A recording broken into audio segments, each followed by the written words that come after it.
Hello, I'm glad you can join me again as we continue our walk through the King James Version of the Bible.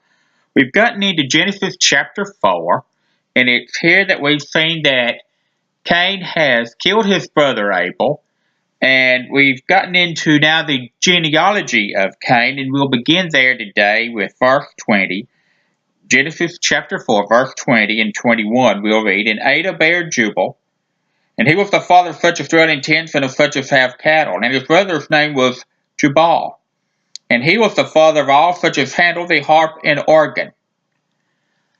Similar to today, we see that man here is advancing in technology. They're even advancing in their appreciation of the arts and things related to the arts, but they're declining in morality. And we're facing much the same dilemma today. Just because we're advancing in technology does not mean that we're good people or that we're doing that which is right. And certainly that was the case in their time as well. In verse 22 we read, And Zillah, she also bare Tubal-Cain, an instructor of every artificer in brass and iron. And the sister of Tubal-Cain was Naamah.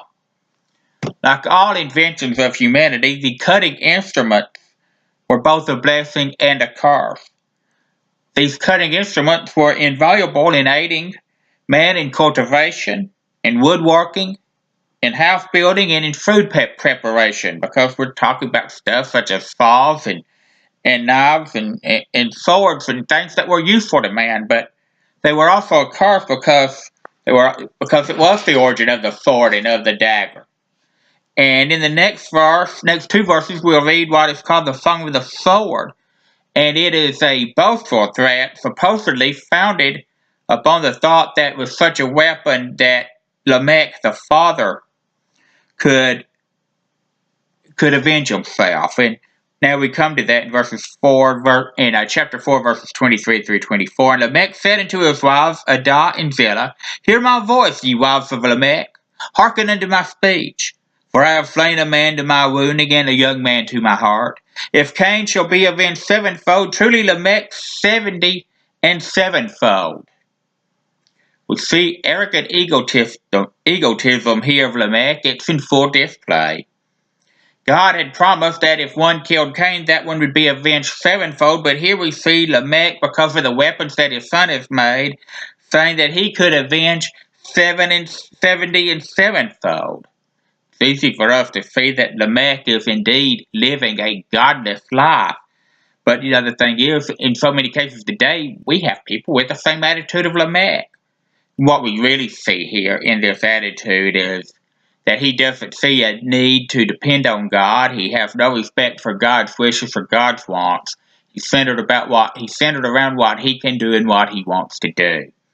And then verses 25 and 26 conclude Genesis chapter 4, and it's there that we read, And Adam knew his wife again, and she bare a son, and called his name Seth. For God, she said, hath appointed me another seed instead of Abel, whom Cain slew. And to Seth, to him there was born a son, and he called his name Enos. Then began men to call upon the name of the Lord. From the lineage of Seth the Messiah would come. And it was also at this time that Cain's descendants grew more and more evil. But in contrast to that, Seth and his descendants began to worship the Lord and to pray in a public way. And this is how institutionalized worship got its start and came to be. And so Cain had a choice to make, and he chose to do that which is wrong. Seth had the same choices to make.